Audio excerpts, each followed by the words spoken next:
Welcome to The Hypnotist, the show that gives you inside access to cutting-edge hypnosis with real clients facing genuine issues.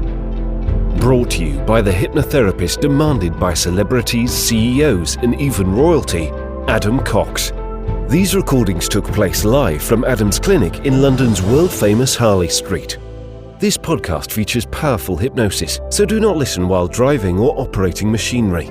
This recording is not suitable for those with epilepsy or severe mental health issues. So, get yourself comfortable and enjoy today's episode of The Hypnotist. Hi, it's Adam here, and in this episode of The Hypnotist, you'll be listening to a hypnosis session to enable a client to change how they thought about processed foods, particularly those high in sugar, and particularly chocolate. And I think chocolate is one of those interesting things that a lot of people have a craving for chocolate, and there is a belief that they're actually eating chocolate.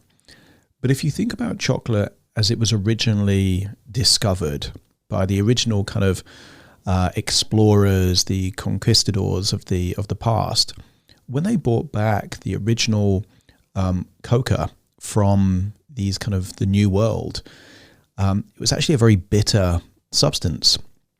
So the old chocolate houses of the Victorian times, they needed to add sweet things in there to kind of make it almost palatable. Coca itself is actually a superfood. It has incredible amounts of antioxidants, and it's very powerful. It's used in ceremonies, things like that. But what's happened is that the food industry has seen this desire for the texture and partly the taste of chocolate and kind of hijacked it with the cheapest ingredients possible, things like vegetable oil, things like sugar. So when people say they're addicted to chocolate, what they're really addicted to is mainly the vegetable oil and the sugar as the core ingredients. Most chocolate has under 5%, maybe 10% actual coca solids. And if you look at real dark chocolate, that might have 70, 80, even 90% or more coca solids. But that's not something you can really binge on. You might enjoy the taste in small doses, but you can't really binge on very dark chocolate. What you're going to hear in this hypnosis session is changing certain belief systems to crave real food, to crave authentic ingredients. And if you think about other areas of your life, if you're listening to this right now, would you prefer real friends or fake friends? Would you prefer a real holiday or just a virtual reality version of a holiday? And I think most people unquestionably would want something real than something fake. And yet, in the food and drink industry, we've been tricked by very addictive ingredients like salt and sugar to crave the synthetic version. So, quite often kids will have strawberry flavored sweets and yet maybe haven't tasted a real strawberry in years, if ever. So we've been tricked by the food and drink industry to kind of crave what we think is the real flavor, but it's a synthetic representation of that flavor. So if you are addicted or have cravings for processed foods, particularly sweets and chocolate, I think you might find this hypnosis session quite useful. Of course, it was created for someone else. So if you're listening to this and there's a particular craving or addiction that you have when it comes to food, please click the link nearby. That will enable you to book a free 30-minute consultation call with me, and I can explain how I would work with you one-on-one to effectively create a hypnosis session customized to you and your individual needs. But it's still possible that this hypnosis session, although it was created for someone else, is actually useful for you. All I would urge you to do is to kind of accept the suggestion that anything not directly relevant to you, you exclude and focus on those relevant bits, or to reinterpret the meaning to make it highly relevant for you, and then you'll get more out of this hypnosis session. So find a quiet place where you won't be disturbed, relax, and enjoy the session.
Take a deep breath in.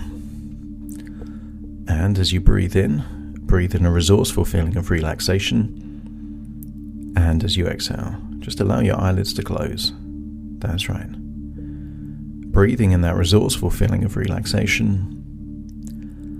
And noticing that on your outward breath, you're able to release that tension, taking you deeper and deeper, relaxed. Continue to breathe in and breathe out. And I want you to think about a place of meditation or prayer for you. Maybe a particular place. And maybe your body is in a particular position when you're doing that meditation or prayer. And just imagine you're in that place now. As you breathe in and breathe out, just notice you're able to go deeper and deeper, relaxed. I want you to start thinking of some of the words you say or sounds you hear in that time. And notice that as you focus your attention on those, more of my words will effortlessly start influencing beliefs and thoughts, values and strategies at the unconscious level. I want you to imagine you're in that place of meditation, and then imagine that you're drifting off, far away. Perhaps a beach, a forest, or a temple. And I want you to imagine that part of you knows that you're there in that place of meditation, and part of you knows that your imagination is taking you somewhere else, somewhere far away, somewhere peaceful. Imagine you can feel the breeze or the air around you, any sounds. If you can see nature, you can see that nature. If you can see the blueness of the sky, you can see it. And I want you to get a sense perhaps now of being in an orchard. When you can see that orchard, let me know by nodding your head. Only this is an orchard of every different food. I want you to imagine that you could have things on this orchard that don't even exist on trees. I want you to imagine there is an orchard for apples and oranges and pears and bananas, but equally other things that you might consume. Perhaps that could be some chocolate, or maybe something else. And I want you to imagine that this orchard has every tree for every food that you eat. And some of these trees have real food on, and some have fake food. It looks like the real thing, but is fake. And I want you to get a sense that you're walking around this orchard with a spirit of vigilance and discernment. I want you to imagine that you see an apple tree, and some of the apples are real, and some of them have maybe 5 or 10% worth of apple in there, but they look like an apple. And the only way really to know is to take a bite. And I want you to imagine that you're biting into an apple and it has that crunch and that tang and the juice of that apple, and it feels like this is a real apple. And as you eat that apple, I want you to get a sense that you're eating something real that comes from nature, powered by rainwater and sunshine, and that this improves your life. And then I want you to imagine taking perhaps a different apple from the same tree. And I want you to imagine that this looks like an apple, but I want you to imagine that it is made of chemicals and it has oil and sugar. Perhaps it even looks better on the outside. It looks shiny and bright, but when you bite into it, it's all mushy. I want you to imagine that you're biting into something that's just filled with granules of sugar. Technically it's still sweet, but it just doesn't feel like a real apple. It doesn't taste like a real apple. And if your conclusion is that where possible you want something that's real and not fake, let me know by nodding your head. That's it. I want you to imagine that you then see a tree with bananas, and there's real bananas, and then there's something that looks like a banana. You peel the banana, you bite into it, but it has the taste of like a banana flavor sweet. Kind of has that kind of laboratory, scientifically produced synthetic version of banana. Maybe it's chewy like a banana sweet. And I want you to get a sense, almost like a question, inside your own mind. Why would I eat something pretending to be a banana when I can actually eat a banana? And if your unconscious mind agrees with that sentiment, let me know by nodding your head. I want you to imagine there is another tree, and it has something that looks like chocolate. It might be weird to see a chocolate tree. And I want you to get a sense that this tree is producing two different types of chocolate. You have real chocolate, real cacao, real high cocoa solids. And then you have something that perhaps is a brand of chocolate bar that you've consumed in the past. And I want you to look at this through the lens of what is real and what is fake. I want you to imagine that you bite into that fake version of the chocolate. Only this time the ingredients have become separated. If it is 30 or 40% vegetable oil, as you bite into that chocolate, imagine that vegetable oil is filling your mouth.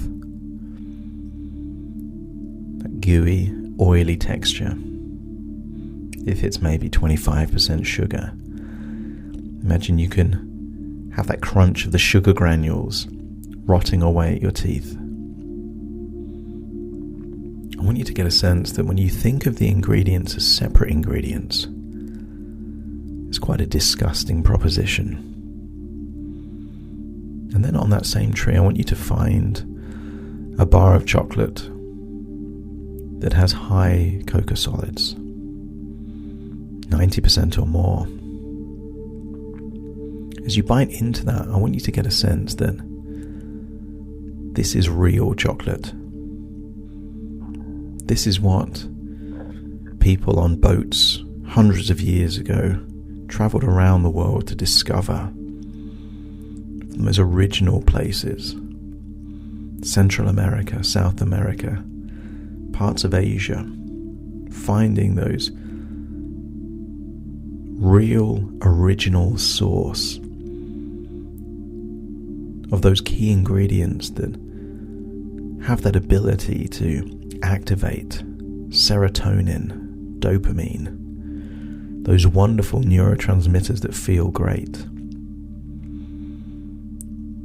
I want you to get a sense that it might not taste as sweet, but it's real. And if your mind agrees that whatever you eat, doesn't it make sense to eat the real version than the fake version? And if you agree, let me know by nodding your head. I want you to get a sense that you're moving on to a different plant, a different tree in this orchard. I want you to imagine that there is now an orange. See that orange. I want you to see that orange and peel that orange and then start eating that orange and feel that tiny pods of citrus kind of burst into flavor as they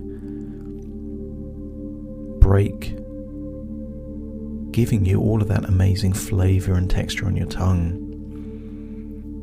Feel the tanginess, knowing that this is real fruit.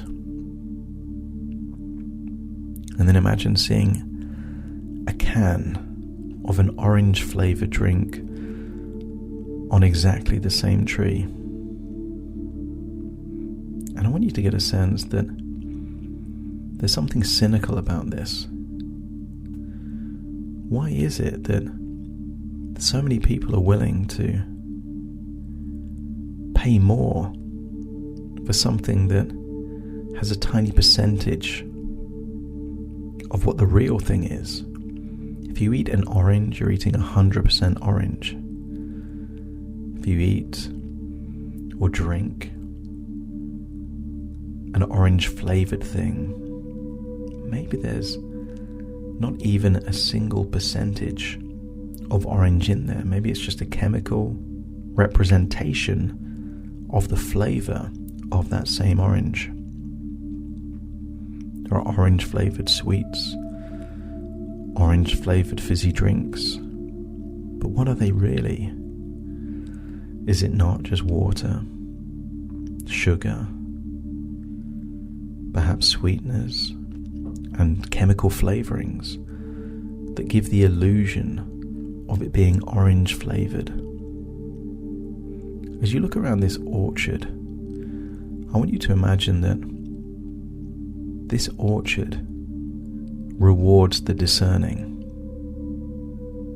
that most of the population will gravitate towards what is sweet, what is salty, what has intense perception of flavors rather than real subtle flavors. I want you to get a sense that there is no money in natural single ingredient foods, which is why there is a whole industry that profits from persuading people to have the illusion of real food, when actually they're having those bulking agents, the flour, those cheap ingredients like sugar and salt, oils, all these things that are cheap to produce, but trick the human brain into thinking they're eating or drinking something delicious. This now is your orchard of discernment.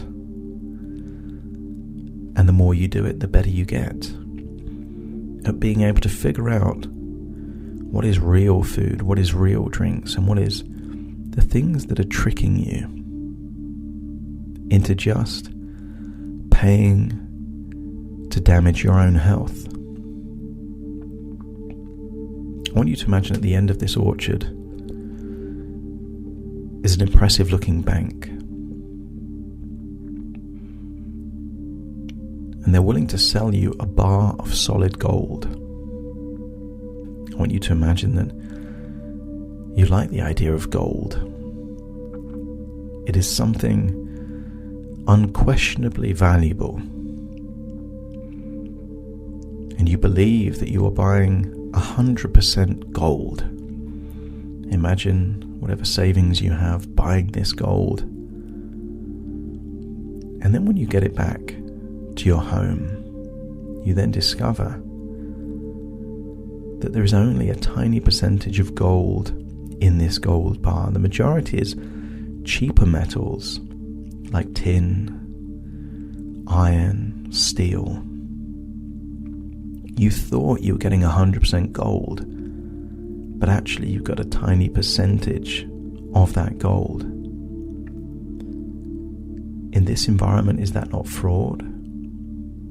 Is that not theft? Are they not taking your money under the illusion that you're buying gold, but actually you're getting something much cheaper and less valuable? And then I want you to look back in your life and realize that this has been happening for years with the food. You thought you were buying the real thing, but you were getting a synthetic representation of that food. I want you to get a sense that you've been duped, as many people have. You thought you were getting real chocolate. It was chocolate in name, but not chocolate in reality. You thought you were getting other real foods. How real were they? We can't change the past, but we can learn from it. And in the same way that you would be angry if you bought real gold and found out it was fake, channel that anger into your future food and drink buying decisions. That for you, realness, authenticity, real food, real drinks with real ingredients becomes a measure of your standards. And the higher your standards at these choices, the more your self-esteem starts to increase. Because what is self-esteem if it isn't raising your standards and refusing to go below a minimum standard? And now, as you make more and more choices to raise your minimal standard when it comes to food, your self-esteem also increases. Your unconscious mind will also accept the suggestion that as you raise your standards and become more discerning with food, it becomes inevitable that the quality of your food decisions reflect the quality of your life. It's impossible to be ultra discerning about what you eat and not have that discernment ripple into other areas of your life in powerful and positive ways. How can you be incredibly discerning with what you eat and not be discerning with your time, with your relationships, with your goals, with what you value? I want you to get a sense that there will be parts of you that crave poor quality foods, not because of what they are, but because of how they make you feel. And I want you to get a sense that you're willing to trade that, because you know that by being more discerning, you are trading short-term gratification for evolving yourself into the person you're capable of becoming. I want you to get a sense that there is always a trade-off between gratification and real joy. I want you to imagine that there are two children of the same age. One child spends whatever pocket money they have straight away. Whatever food is around, they eat it immediately. And perhaps the other child, maybe a friend or a sibling, would rather save that money, eat less now if they can do more later. And as you entertain the idea of where these two lives travel in different directions, you get a sense that gratification is the illusion of joy. Delayed gratification actually gives your future self more of what's truly important. So many people are willing to trade their time for the perception of pleasure, trade their health for short-term gratification. And I want you to get a sense that by you being discerning, by you raising your standards, by you demanding real food, real experiences, it becomes inevitable that that itself becomes a source of joy and pride. Every time you choose something real, you then have evidence of your own high standards. And as such, you will treat yourself in that way, and people around you will treat yourself that way too. Put simply, your life gets better the more discerning you are. Continue to breathe in and breathe out. Walk around that orchard and realize just how many decoys, how many fakes, how many tricks there are. And that you have to be ultra vigilant to be able to spot the difference between what's real and what's fake. That might mean reading the ingredients on labels or buying things straight from the producer. But as you raise your standards, it becomes impossible for you not to have a deep sense of pride, high self-esteem, deep self-respect, because you're no longer willing to delude yourself that by consuming fake things you're having a real experience. As you walk around that orchard, I want you to imagine what your real life will be like in the next few days and weeks and months. What choices will you need to make? How are things different when you go to the supermarket? Where do you buy your food? How do you prepare your food? And notice that each and every time you're discerning, that feels better than any food tastes. If your subconscious mind agrees with this change in strategy and perspective, let me know by nodding your head. And then travel forward 2 years in the future, 2 years of living through the lens of being discerning, but not too controlling. Too much control is out of control. You can still have the occasional food that is of low quality. You just know that it's low quality. But you prefer quality over quantity. You prefer real ingredients than fake ingredients. You prefer real experiences, real people, rather than fake experiences and fake people. And imagine what 2 years of living in this discerning way feels like. How are you different? How is your life different? How is your body shape and your health different? Imagine looking at yourself in the mirror and feeling a deep sense of pride at this person that you've become, because you took a more challenging road, less gratification, but you could see that what you traded in short-term gratification you got back in something so much more worthwhile. And if you're happy with this person that you've become by being more discerning in your life in all areas, let me know by nodding your head. Now it's time to return to the present. Feeling like you're in your body, listening to my voice right now. And very soon, I will count from 1 to 10 to awaken you. You will awaken feeling resourceful, feeling equipped for the challenges and tricks that lie ahead. And you are looking forward to making discerning decisions that enable you to feel good in the moment and feel good whenever you think about that decision too. Take a deep breath in through your nose and out through your nose. Just wiggle your fingers, wiggle your toes. Get a sense that you're in your own physical body right now as we count from 1 to 10 to awaken you. Starting to count. 1, 2, 3, waking up. 4, 5, 6, more alert. 7, 8, open your eyes, open your eyes. 9, 10, wide awake, wide awake, wide awake.